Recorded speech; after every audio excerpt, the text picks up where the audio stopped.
Hearing the word subsidence can strike fear into any homeowner. But what is it? How is it caused? And what can be done to remedy any damage?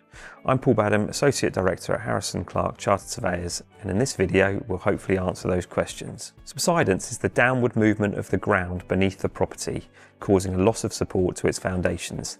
This can lead to structural damage, including cracks in walls, misaligned doors and windows, and uneven floors. It's a serious issue that affects thousands of UK homes annually, especially in areas with clay soils or older properties which may be built on shallow foundations and are more susceptible to movement. Subsidence differs from settlement, which is a natural process occurring shortly after construction as the ground compresses under the building's weight. Subsidence is more severe and can be progressive. Subsidence isn't a new issue, but it wasn't until the 1970s that buildings insurance policies began to provide cover for such damage. So what are the common causes of subsidence in the UK? Several factors contribute to subsidence, many of which are specific to UK soils and climate conditions. Firstly, there's clay soil shrinkage. Clay expands when it's wet and contracts when it's dry. Prolonged dry spells, especially in southern England, can cause significant ground movement. Secondly, there's tree roots. Trees near buildings can extract moisture from the soil, causing it to shrink. Oak, willow and poplar are particularly problematic. Also, leaking drains or pipes.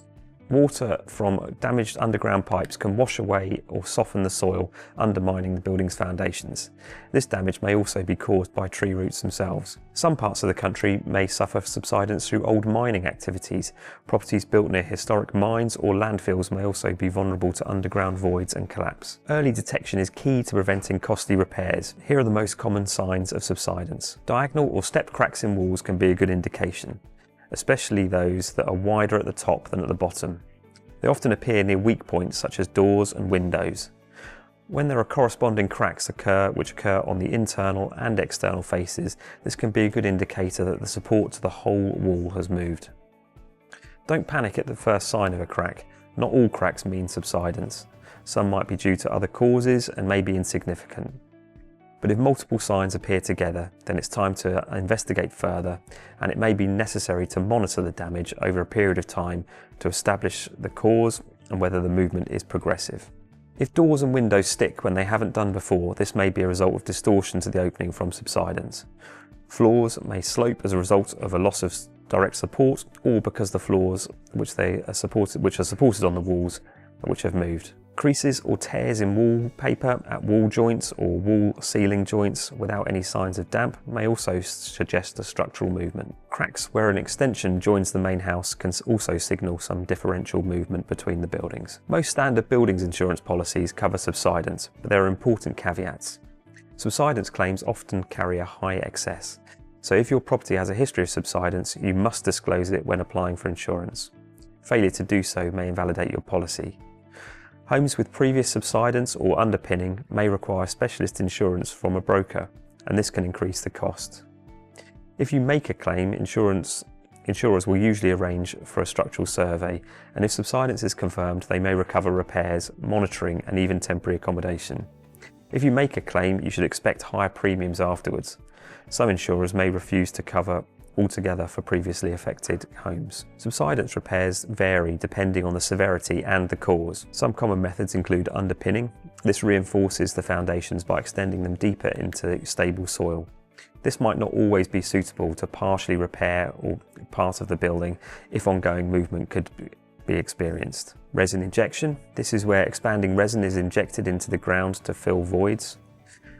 Often fixing leaking pipes or broken drains may all that's necessary to prevent further erosion and further movement. If trees are causing the damage, then pruning or removing the trees causing the soil shrinkage might be required. This must be done carefully to avoid heave. This is the opposite, where ground rises after tree removal. This might not be practical if the trees have special protection, and other remedies could be used instead. Once the movement has stabilised, brickwork can then be repaired and strengthened to resist further movement. Well, firstly, we would avoid planting thirsty trees near your home, especially on clay soils. You should always maintain drains and plumbing systems to prevent leaks. Check your water bill for unexplained spikes that may indicate underground leaks. Regularly inspect the building for damage, especially in older properties or those which are in high-risk areas. Subsidence is a serious but manageable issue. With early detection, proper insurance and modern repair techniques like resin injection, homeowners can protect their property and peace of mind. If you suspect subsidence damage to your home, the experienced team at Harris & Clarke can make a qualified assessment of your property, advise on the cause and make recommendations for any remedial works or further investigations that may be necessary. Give us a call on 02381 550 051 and don't forget to check out our other videos for more property related content.